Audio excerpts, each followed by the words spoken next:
Hi, this is Cassidy Avila with the Center for Optimizing Rural Health. Thank you for joining us today for our monthly webinar on grant writing, your questions answered.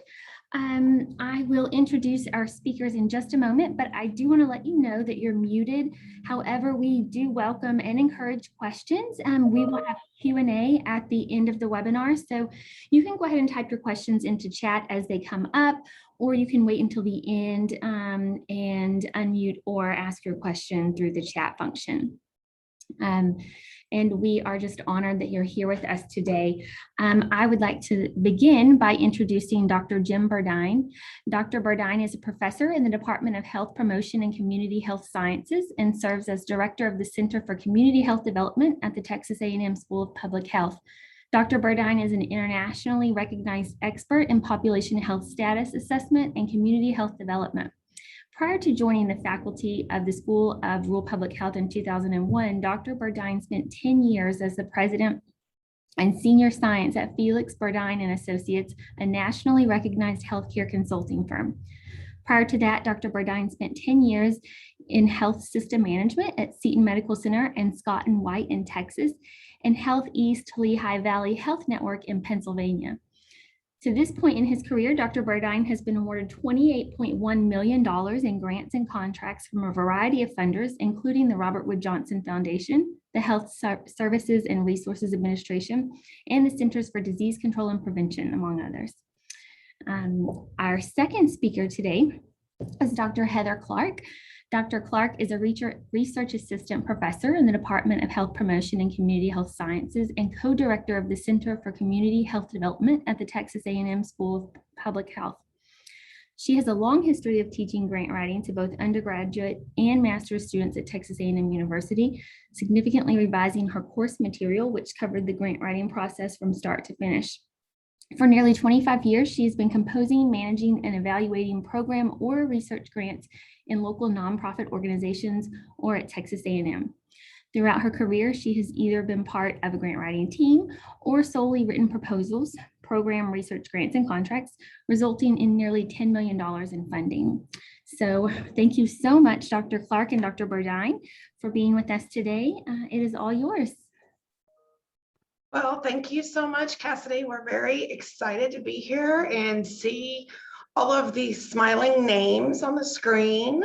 That was a joke, in case you didn't get it. No one ever puts their videos on, so that's okay. Jim and I are excited to chat with you all for a little bit and just give you some tips and tricks. There might be things that you've heard before. There might be things that you have not. We can't promise that we are going to turn you into a grant connoisseur in 40 minutes plus Q&A time, but we hope that you get something out of the presentation and at least maybe a thirst for learning more about grant writing, that maybe you're able to attend one of the webinars that have been offered through the Center for Optimizing Rural Health, or others that you can find out there near you. So, Jim, do you want to say anything before we get started? Let's use the time, effectively. So let's jump into it. All righty. Let me get the slideshow going here. I'm sorry. All of a sudden, I don't seem to remember how to share my screen. I got it now. Don't know why I couldn't do that. And hang on. I've got to minimize everybody because I can't touch the right buttons. All right, are y'all able to see the slideshow? Yes, looks great. Okay, wonderful. So thank you very much for the introduction, Cassidy. We today we're going to, like I said, Jim said, we're going to jump right in since we have a short amount of time and a lot of information.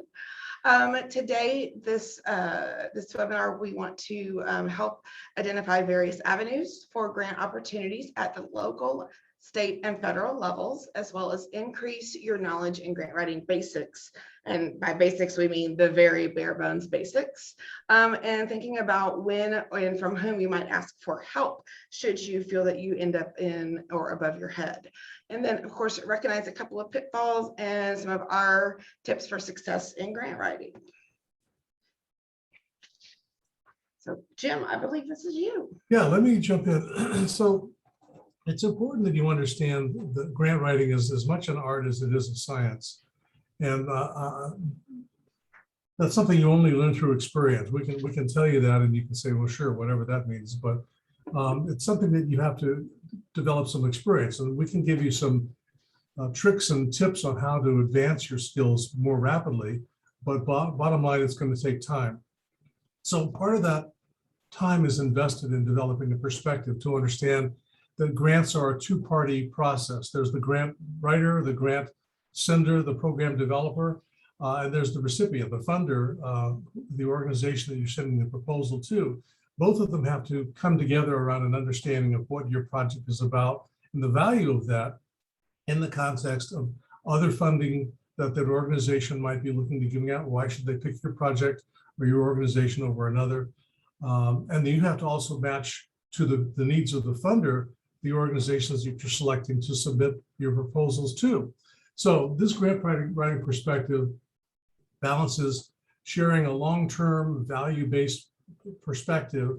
Why should you be picked with the more immediate needs of the organization you're requesting funding from? They're looking to figure out how do they justify to their board the way that they're spending those dollars in terms of the effectiveness and the benefit to the community or whatever the parameters of that foundation or organization might be. We're going to talk about family trusts. We're going to talk about everything other than big federal grants as different kinds of sources. And those all have very different perspectives on how you might want to think about approaching them. Let's go ahead, Heather.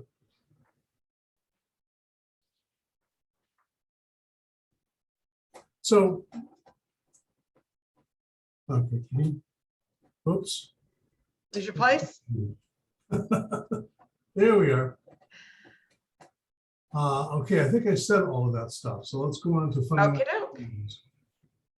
Okay, so I think that what we're going to do now is what we want to do is go over some of the big ideas or concepts, as well as some more subtle details that often make the difference between getting funded or not. So again, we're also taking this webinar today from the perspective of you, those of you that are attending would be the potential recipient, therefore the applicant organization applying for or responding to a funding announcement. And so know that that's really the perspective that we're taking today. So when you're looking for funding opportunities, we are going to talk about a variety of resources. But while not everyone might perceive grant writing as fun, some of us maybe mistakenly do. It can be fun. It's often perceived as really hard to do. It's tedious. It's daunting. But with a few tips and tricks and really just what we call really following the rules, it's really it shouldn't be complex and it's not as scary as it often seems. So let's start with from whom might you seek funding? Often there might be local competition in your community or in your state for who is going after the same funds. But even if that's not an issue, figuring out where to find available funding could be challenging. So we're going to start with from who do you seek funding?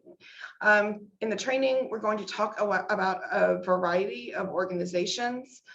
You all might be eligible for funding from federal sources, but like Jim said earlier, we are not going to talk about those because competition is extremely high for federal funding, and your organization is likely to then be going up against those large grant writing machines like universities, where there's literally millions of dollars invested in being able to get those grants and grant funding.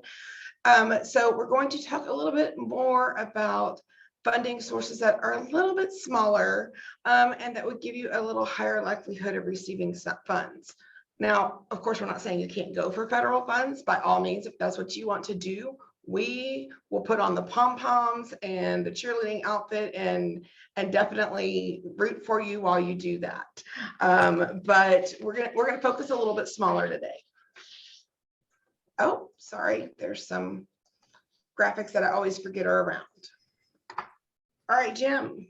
Yeah, let me jump in here. Sometimes we overlook the opportunities that are right in front of us. And so what we're going to be talking about today may seem in some respects simplistic and fundamental, but there's never a problem with going back and practicing the fundamentals and paying attention to the simple, obvious sorts of things. So let me talk about your board. How many of you think of your board as a fundraising tool?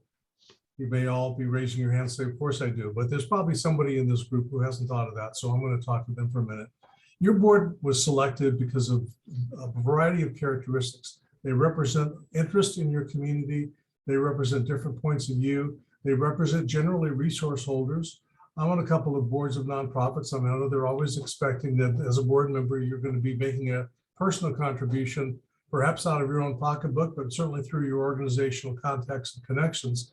Well, your board is the same way, and those board members have that same understanding and experience. So one of the things you might want to do is develop a board matrix. And this is a way of kind of looking at who's on your board and who do they represent? What are their connections? Heather's an expert in doing something called social network analysis, which goes through and looks at groups of people to understand how are different groups connected or not connected. We can use that same kind of idea here, where you take, in this case, it's just a simple little spreadsheet, lay out who are the members of your board, Shyla, Brendan, Jake, Lester, etc. And then what are their connections to the larger community? Are they active in a church that's prominent in your community? I know when I first moved to Allentown, when I went to work for Health East, I was strongly encouraged to go to one of two big churches in town because they were very politically influential, and being a senior manager in the hospital, being seen at that church. I'm being very crass here. This is just among us, right? Being very crass here, there was some pressure to go to the right church to be seen because the hospital wanted to have that kind of a connection. They had other affiliations. Same way with service organizations. If you've got 7 or 8 members on your board, they're likely to be representative of multiple organizations. The Rotary, in our case, 4-H in Texas is a big deal, the Lions Club, etc. And those organizations represent resource holders, potential partners or collaborators, or potential competition, frankly. And so you identify what are those connections. Are these individuals politically active or not? And is that national, state, local? Does that have an impact on who and how you might want to approach them? Are they sensitive to a particular issue or a particular population? And if you're looking to fund services around that issue or with that population, might they be somebody who could step up and become a community champion around that particular issue? Are they folks who are people you want to tie into your grant writing and your fundraising activities? Another group you want to look at is folks who are outside your board, local elected officials, for example. In Texas, county commissioners, county judges, which is the senior executive of a county government, and something called councils of government, which are multi-county organizations that do shared service kinds of arrangements. Those are all key players in the Texas environment. That may not be the case in your state, but there's likely to be someone in that similar role. Those are folks who you want to find out what their perspectives, what their points of view are, because they could be, again, be partners or they could be adversaries. You need to understand those relationships.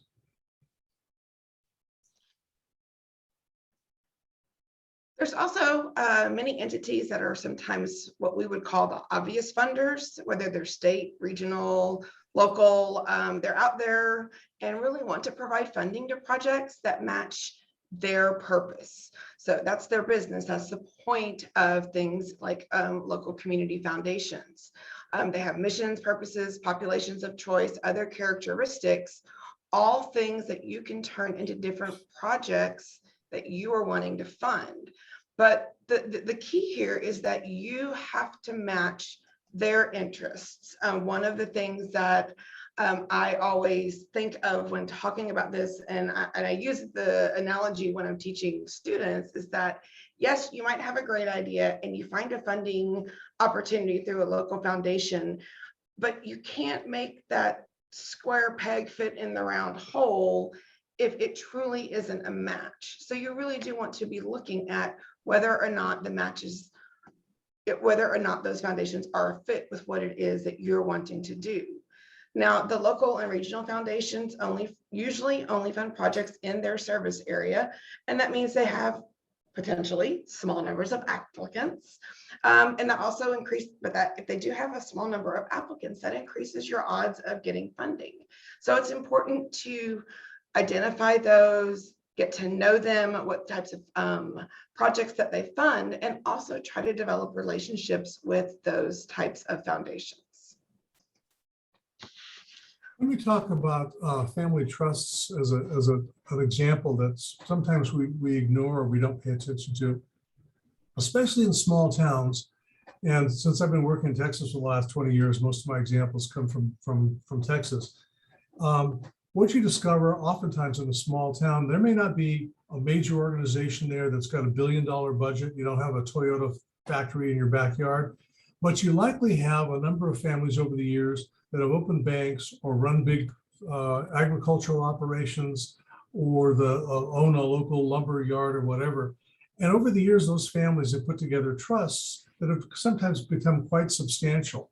There's going to be a trust officer at your local bank whose job is managing those family estates and seeing that the parameters of those trusts are carried out. So if they're giving away, $50,000 a year out of a $2 million trust, that's $50,000 you might be eligible for. It's not going to build you a new wing or buy you a CT scanner, but it may very well be $50,000 that allows you to hire a diabetes nurse educator or some other program activity. So those family trusts can be really useful. It can be quite substantial, especially if you can find a trust officer who's willing to help you bundle around breast cancer or some other issue of concern, 2 or 3 or 4 family trusts that are putting in $50,000 a piece. And all of a sudden you've got a $500,000 project out of local dollars that you weren't otherwise paying any attention to. You don't have to go to Robert Wood Johnson to get those kinds of dollars. They're also locally connected and want to see their local institution, you, thrive. So it's a real win-win opportunity. So after you look at your local resources, your search really should expand to include resources such as those that you see here on the screen. Oh, sorry, guys. Hit the mouse.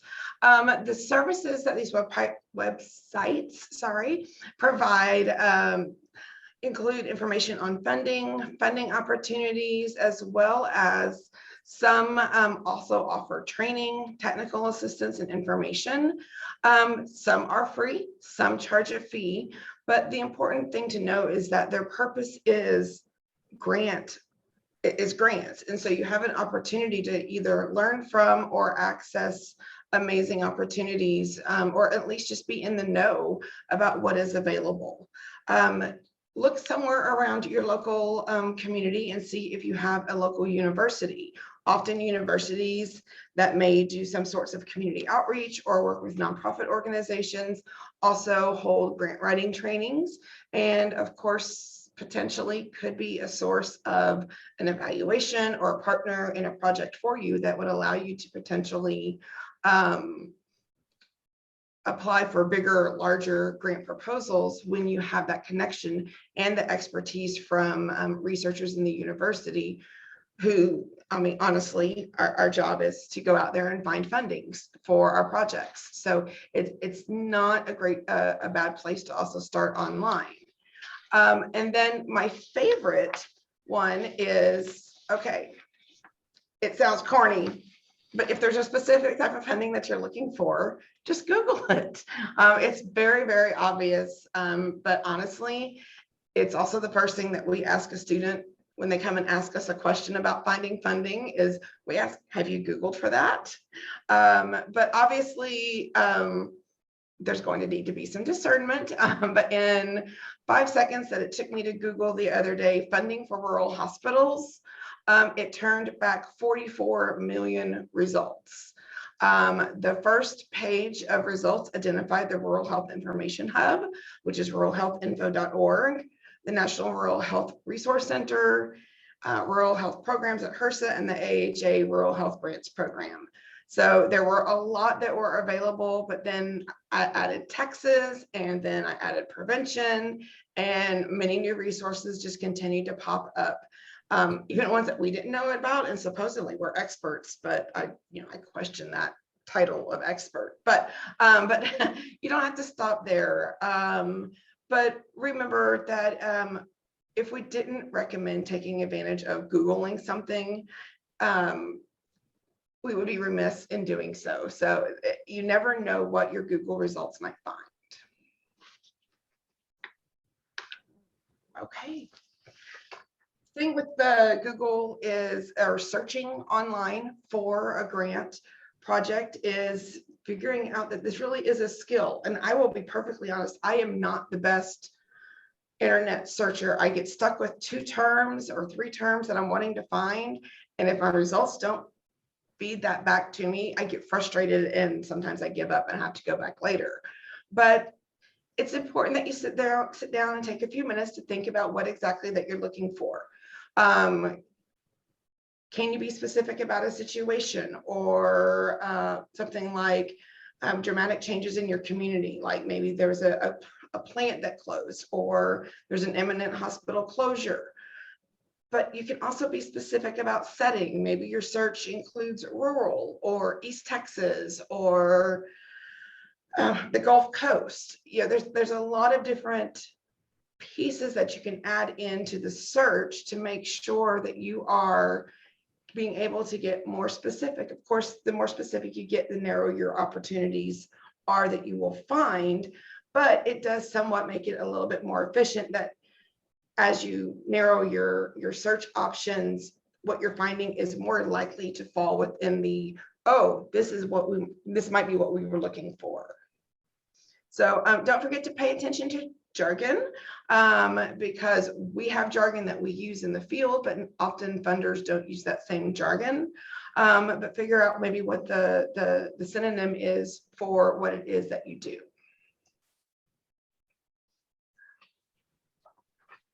So Can we Jim, talk about these, Heather? oh, you can. Sure. So there's lots of different types of grants, funding for different purposes, and they're very distinct. And funders tend to want to fund the thing that they're comfortable with. So there are organizations that like to fund projects, very discrete. We're going to do a thing. We're going to screen 10,000 women for breast cancer on the east side of town. It's very specific to a particular group of people, a time and a place. There are also what we call capacity building grants, which are a little bit more esoteric. They take a different kind of funder who understands that building community capacity, or capacity in some group of people, skills, enhances their ability to solve problems, and creates greater independence, more sustainability. But that's very different than funding a project that's going to have X number of bodies, or X number of procedures, or X number of activities that you can count. Capacity building is the products tend to be people who are better able to do something, but you may not be able to see that betterness for a period of time. So two broad categories of really exciting projects, but things that you would approach very different kinds of funders, very different ways. Third category, operating fund grants, are almost impossible to find. This is funding for ongoing operations. We need to keep the nurses next to the beds. We need to keep the lights on, that sort of thing. Those are not things that funders generally are interested in, because again, they're looking to leverage their dollars at the margin. Where can they make the most impact with the limited resources they have? Even if they have millions of dollars, Robert Wood Johnson, I can tell you from many years of experience, they're looking to fund at the margin. How do they make something happen with the least resources, with the biggest impact? And operating funds are typically not that category. Research funds are also very specific to different types of funders who are interested in looking at why something's happening, not necessarily the what's happening. These are where you're going to go to primarily federal agencies for that kind of funding generally. So different places, again, for different kinds of projects. Capital equipment is another example. If you need to replace a piece of machinery, you're not going to go to a foundation that's looking to typically fund projects or build capacity or conduct research, because you want a machine. You need to buy a new whatever kind of scanner it is. And or some other capital equipment. It may be, related to hospital infrastructure. You still need help. Those are going to be more likely industry partners who maybe will have grant programs associated with discounting on their equipment and that sort of thing. So very different kinds of grants going to very different organizations.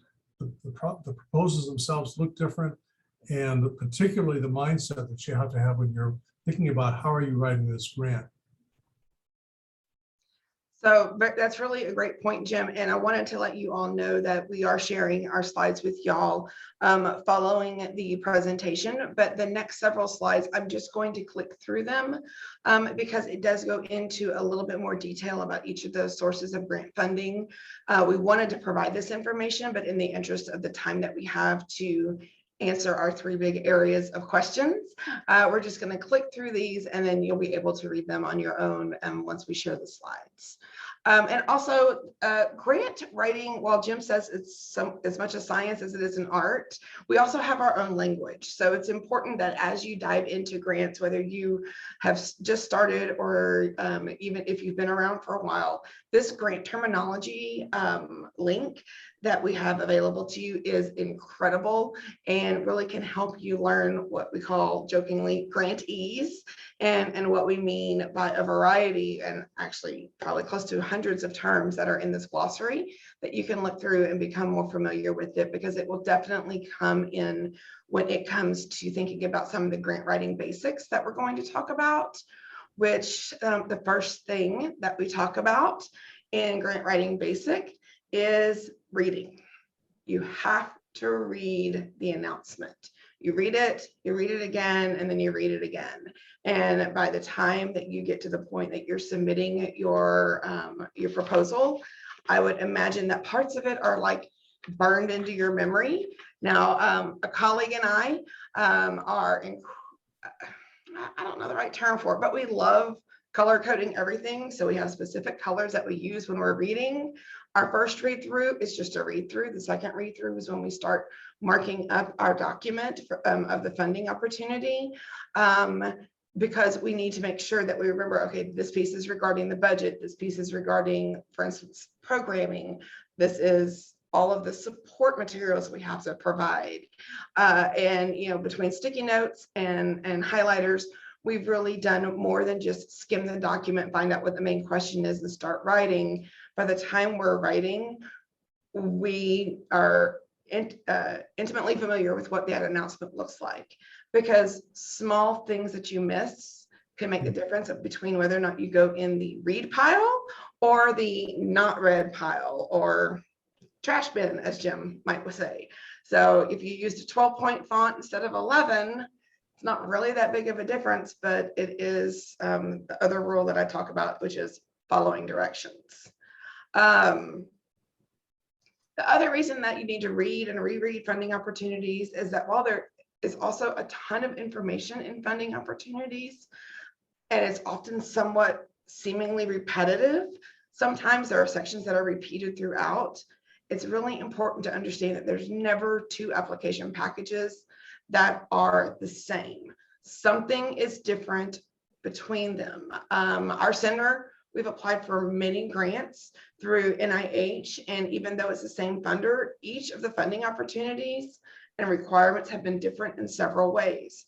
Just because we've applied to them in the past doesn't mean that the requirements have not changed for the one that we're doing 2 years later. So additionally, application packages come in all shapes and sizes. They have their own forms. They have use this form, but only this section. So there's a wide variety of information in each application package. And just because you've put in a proposal to the same organization twice, and now's the third time, it may be very different what you need to provide. So considerations before you start writing. Again, this comes from reading the opportunity. It is really important that you don't just jump into writing the grant proposal if you haven't checked a few things. Number one, first and foremost for me, I usually check is eligibility. Are we eligible? I am almost embarrassed to admit, but 3 years ago, I was asked to partner with someone on a grant proposal, and come to find out after it was written and submitted, we weren't eligible. I'm not sure how I missed it. I'm not sure how the others missed it, but it was just something that we missed. So we put in a lot of time and effort to not be eligible for a proposal. Now, we had a great proposal, so we were able to recycle it, resubmit it for somewhere else. But it's a really important thing. Are you eligible? Also, does it have a feasible deadline? If you find out about the announcement today, August 10th, and it's due August 20th, if that's not feasible for you to drop everything and write a proposal in 10 days, especially if you have nothing already prepared, things to take into consideration. And of course, once you've confirmed that you're eligible, the deadline is feasible, another consideration that you might consider is technology. Most places require electronic submission of proposals now. Some want you to email the proposal and all the attachments, while others require you to register in their system. And there's a lot of little, to use the word that my mother loves, nitpicky. It's the nitpicky things that are there. But once you've completed the registrations, the applications, it's pretty easy going. But it's important that you or someone on your grant writing team have that eye for detail to make sure you get everything done. Jim, do you want to talk about this? Sure. Speaking of jargon, RFA, request for applications, RFP, request for proposals. There's jargon everywhere, even when we tried to avoid it. So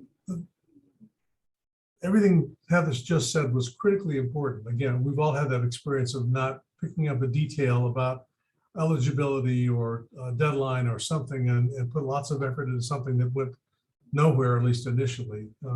When you get older and more clever, you figure out how to recycle these things so you don't have as many losses, but it still happens.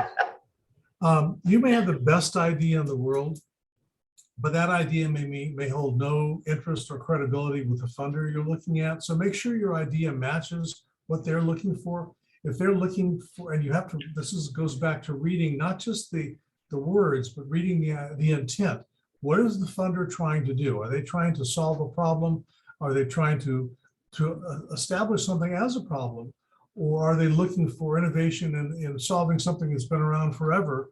Or is there a new evolution? If you've been doing smoking cessation programs for 25 or 30 years, you're probably not going to have much luck finding people who want to fund that, unless maybe you develop a program around vaping or something like that. Whatever, that's probably a terrible example, but something that's an innovation or a change, even if it's an old problem. I mean, I think we can talk about the pandemic, but let's not get off on that in terms of the lessons learned there for how we communicate about some of these ideas. You know, we've been quarantining people since the Middle Ages. We still haven't figured out how to do it in a way that works. All right. Focus, Jim, focus. Yeah, I know. Sorry, I said I shouldn't mention that. So, can you answer all the questions? The thing that Heather said that's most important is that funders are looking to do one fundamental thing, which is they want to get stuff from the inbox to the outbox. And the outbox meaning the trash or the no pile. So anything that they can do to eliminate you from eligibility makes their job easier. It's human nature. The smaller my pile is to actually read down and find the greatest proposal, the smaller that is, the easier that job is going to be. So the sooner I can put stuff into the no pile, if it's a font requirement, if it's some other piece of terminology that you're using incorrectly or imprecisely, that's going to give the funder a reason to put you in the no pile.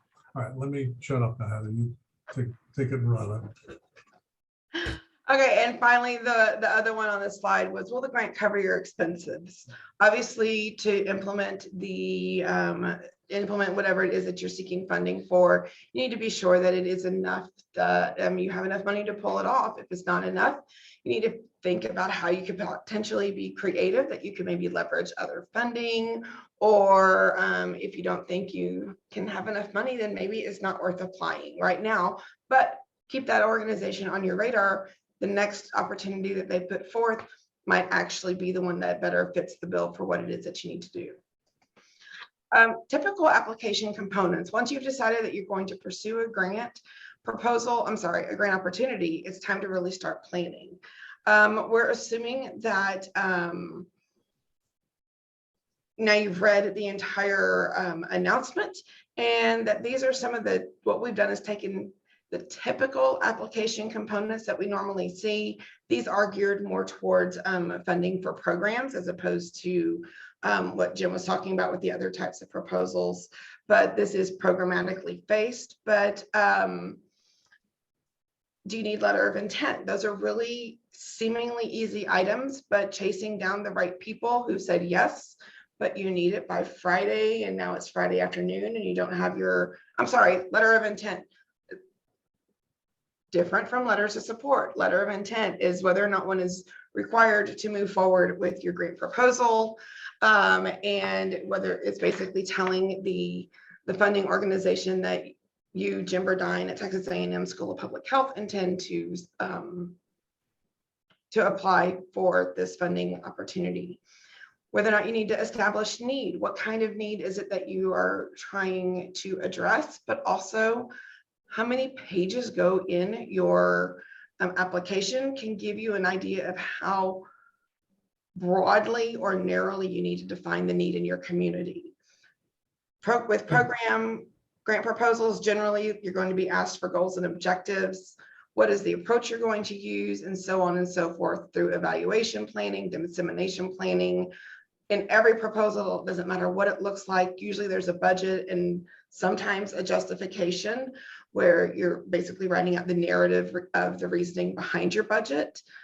Key here, of course, not only are you looking to make sure that you have enough funding to cover your expenses, you don't get to go over. If they have a $50,000 ceiling for the max on what an award will be, 50,000 is your max, not 50,025. They set a budget maximum for a reason. But also key in budgeting is thinking about indirect costs that you may have at your place, and whether or not what the funder allows for indirect costs to be charged. Usually there's a description of the key personnel, any references that you have from developing your need and your approach, sometimes logic models, which we'll talk about next, and then letters of support. Letters of support are key, getting them from the right people in your community, supporting the project that you are proposing.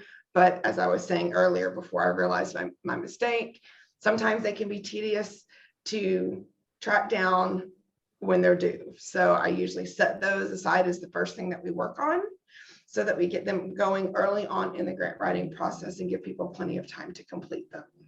Now, Heather, one thing to point out is that that same outline might be the case for a 5-page or a 50-page proposal. You're going to need, sometimes you address those in 2 sentences, other times you've got 2 pages. And it all depends on the funder and what their requirements are. But somewhere you need to say something about need, about your goals. How are you going about doing this? Do you have the capacity? How are you going to be able to tell us whether you've accomplished that or not, et cetera, all of these elements. Yeah, when I'm talking to my students, I basically explain it as you're going to tell them why you need to do something, what you're going to do, how are you going to know you did it, and how are you going to tell people about what you did, and that generally gets the idea across for the students. Some final tips in getting an organized grant writing process. In our office, we use something that we call a grant planning matrix that really helps us visualize what the grant proposal process will look like, and we use it as a guide. It is basically an Excel worksheet that has grant components listed, and for each grant component, we list out what the requirements are, the person who's going to be responsible, what the page limit is. Usually that's an internal page limit that we assign, but depending on the type of funding source that you are looking for, you may have specifically for like a statement of need, there might be a 5-page limit on a statement of need and a 2-page limit for evaluation. So again, things that you learn from reading the funding opportunity. of course, we always put in what is the deadline. And then it's for what we work on our team, it's really important for us that one person is coordinating the proposal, checking off what's been completed, what are we still looking for, and pulling together and coordinating meetings between all of those individuals who are co-writers. Now, I say all of those individuals to make it sound like we've got a team of 15 people writing a grant proposal, but honestly, it's usually me, Jim, and our assistant director, Kat, who are writing grants. Sometimes we have grad students thrown in there. If you're fortunate enough to work with the team, it is important that you do divide out the responsibilities so that everyone is aware of what their responsibility is and to not potentially have duplication. So we try to set reasonable internal deadlines. Here at the university, we have quality assurance checks that our grant proposals go through. You may not have that at your organization, so you may have right up until the last minute deadline, but it might also need to go through your CEO, through your accounting office. It could need to go several places. So learning what those deadlines are for the turnaround that you need to be able to submit on time is really important. And then most, especially federal sources, but other funding agencies do as well, typically have an FAQ regarding the funding opportunity that has been announced. At least bottom line, there's a contact person for you to ask questions of. They may not be able to answer your questions and they may refer you back to the announcement, but often we also see that there are online or some sort of Zoom type meeting that's kind of an introduction to what the announcement is about. People are able to ask questions and then they'll publish them on the same page where they have the funding announcement. And it's important to read through those because sometimes a question that someone from another agency has might be one that you didn't know you had. And I have found that those are very informative and help also think through what we're doing based on the responses from the funder. All right, Jim? Yeah, so probably the most fundamental thing you need to be able to do in your grant application is tell the story. Why should your problem be the thing that an organization funds? Why should your organization be the one who's solving that problem? What is the compelling statement you can make about the problem, the need you're trying to meet in your community? Ways that are effective, and these are sort of obvious, but ways that are effective are finding ways to personalize that. So it's great to have statistics. It's great to have the numbers that report out. And there's an example Heather has up on the screen from the County Health Rankings, which is a service that provides information on counties that allows you to describe background elements of a community. 20% of the population in this case. I'm sorry, Jim. I'm a happy clicker today. That's okay. 20% describe themselves as in fair or poor health. That's a pretty significant number compared with the top counties in the United States at only 12%. So use this data to make your point, but then personalize it. Try to find the example. Politicians are really good at this. They'll make a point and then they'll have a picture of, Susie or Bob with 3 little kids standing next to them who, don't have shoes or whatever the problem is they're trying to solve. Personalize it in a way that they're able to understand that you're not doing this just because you want to change a number in a table like this, but you want to affect people's lives. So that compelling statement is really important. Go ahead, Heather. Sure. So that statement, it is so important, but we kind of have broken down here what our statement of need, the components that it might include. So obviously an introductory statement that identifies the need and the program that would be delivered. So basically your first overarching statement that says, this is the problem and this is how we're going to address it. Describing the local environment, the characteristics and why you think that the problem exists in the community. And it may not be that why you think, but why you know it exists because you have the data to show. And then present how your local environment, community, state, county, whatever it is that you're applying for the funds for, compare that to the regional, your state, and the national picture, how Jim did in that example before. And then, of course, discuss the applicant organization. Here it says that the service is provided for the main purpose. So what is it that you're going to do? How many people are going to be impacted by what it is that you plan to do? And be sure that in that statement of need, you're able to talk about how you have the expertise to make the follow through on this project worth the funding of the agency. They want to know that you can do it and not take a chance, hopefully. Sometimes they take chances, but really showing that you are the local expert that can help address this issue, and that it will be money well spent. I'm going to quickly run through this so that we have a few more minutes left for question and answering. We do talk about logic modeling in some of our more in-depth webinars on grant writing, but really logic modeling, this is my favorite, this absolutely favorite cartoon that I use when I talk about logic modeling, because the purpose of a logic model is that it can help you construct how you think things are going to happen. So it's a graphic depiction of the relationships among the resources you have, the activities you want to do, outputs, outcome, and impact of your program. So it helps you understand that then a miracle occurs to get from point A to point B, the success of your program. Often it looks like this. This is from the Kellogg Foundation. It is really talking about your planned work, resources and activities, and then your intended results. And we have full webinars just on how to construct logic models. It's not something I can do in 2 minutes, but oh, sorry, folks, I forgot those were in there. But this is basically the way that you read a logic model, that if you have resources, then you can do activities. If you have activities, then you will deliver X services. And if those services are delivered, then you expect to see outcomes.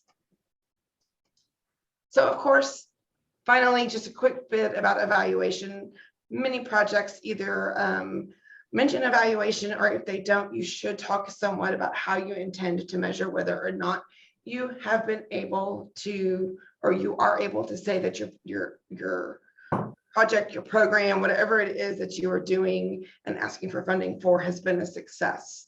So here are different ways of why we evaluate. And bottom line is that it provides a lot of valuable information to your organization, to the funder, and then you can utilize it when you're marketing programs.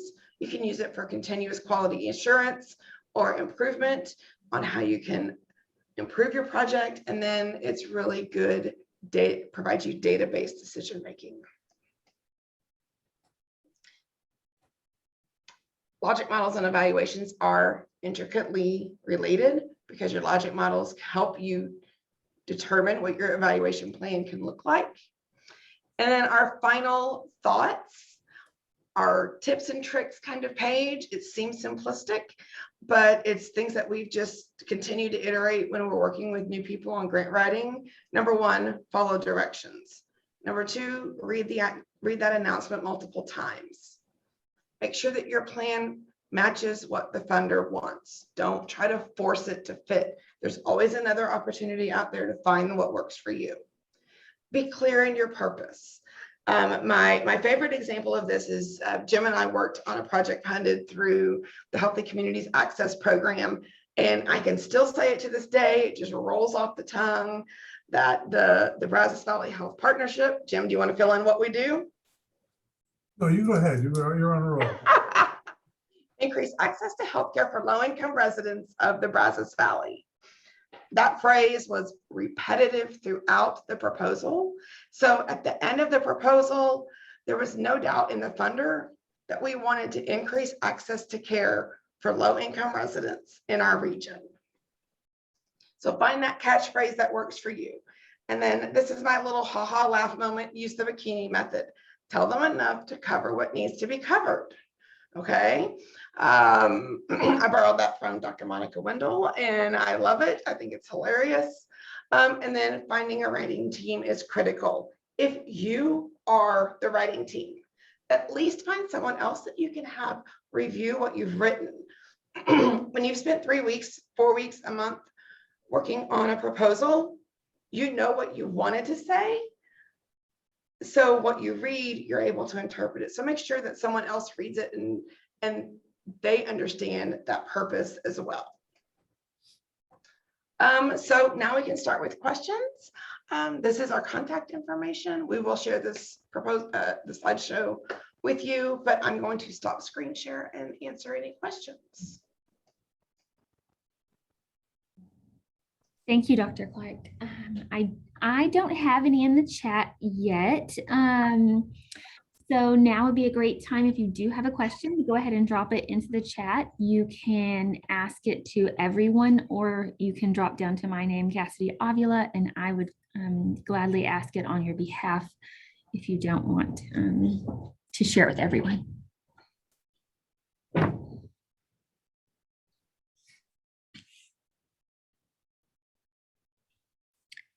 Okay. Oh, Dr. Clark, you're muted. Oh, there you go. Okay, so I did have a question that came to me directly. I will read that now. It says, what are your thoughts, recommendations regarding reaching out to the program officer or contact if allowed? Jim? Yeah, absolutely. Am I muted or am I good? You're good. Okay, yeah, absolutely. If the key phrase is if allowed, if they provide you with contact information, they're making themselves available to you. Now, as Heather said, they may not, they may refer you back to the proposal. The larger the organization, usually the harder line they're going to have on some of these things. They don't want to be accused of giving people some kind of an advantage by, giving them information that's not widely available. But absolutely try. The more you can find out what somebody's really thinking, especially if they're using jargon that you're not familiar with. They're talking about social determinants or community-based participatory research or buzzwords that the foundations throw around for really basic sorts of ideas. Make sure that they understand what you think they mean by the term they're using, which may not be the way that other people use that same terminology. So yeah, always find a way to contact them if you can, because again, you never know what the opportunities may be in subsequent grants, even if it's not the one that's right in front of you. There's no downside. And even in smaller foundations, if you're more regional or local, even at the state level, getting to know a program officer, telling them,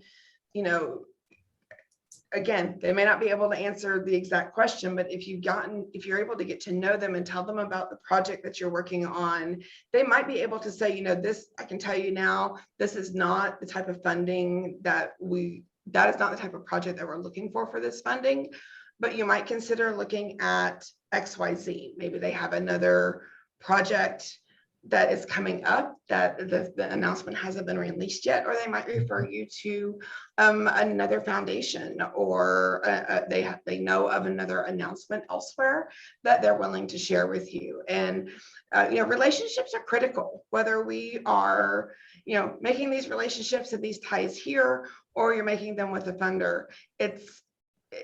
It's the bottom line of what we do. It's a relationship between a recipient and a funder, and reaching out to them is not a bad thing. If you're asking specific questions about the grant, what I have seen in the past is when there are questions asked about a funding announcement, they tend to put all questions into a frequently asked, or an FAQ sheet is posted on the website. And then after a certain point in time, they quit taking questions. And once that FAQ is published, and then there's no more questions allowed. So, it's worth a reach out. They may say they can't answer it, but they might give you some really great insight. Excellent, thank you. Shannon, thank you for the thank you, and don't worry about jumping off for another meeting.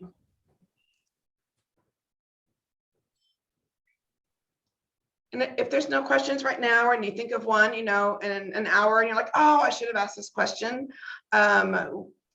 Cassidy has our contact information. When she sends out the slides, our emails are in there as well. Happy to answer any questions that you have.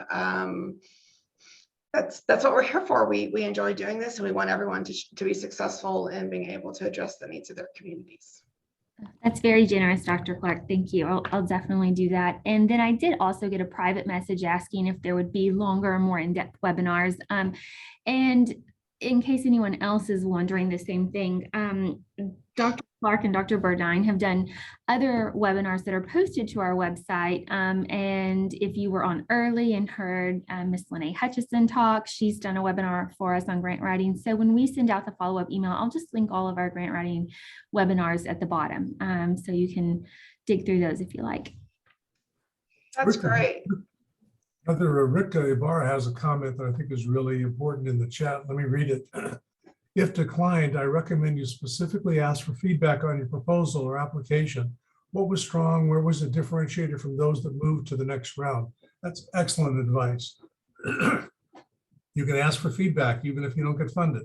That's perhaps sometimes the most useful feedback. Absolutely. Hearing where you could improve is really important. So if you aren't funded, you can recycle that grant into the next time and incorporate all that feedback. Rick, thank you so much. Rick and I have been working together for the past 2-ish years on a project that the Hogg Foundation is funding. So thanks, Rick. I appreciate you sharing. Okay. Any other questions to you, Cassidy? I don't have anything. Debbie says, thanks for sharing the additional webinars. You're welcome, Debbie. I think you will enjoy them. Okay, well, we just have a minute or two left. So unless anything pops up before we close it, I just want to remind everyone that we will send out the email with all of the links in the recording, and feel free to email any of us if you have any follow-up questions. And we're so grateful that you joined us today. And a huge thank you to Dr. Clark and Dr. Burdine. It was a really excellent and informative webinar, and we're really appreciative. No problem. Happy to do it as always. Awesome. Thanks, everyone. Have a great afternoon. Bye, everyone. Bye-bye.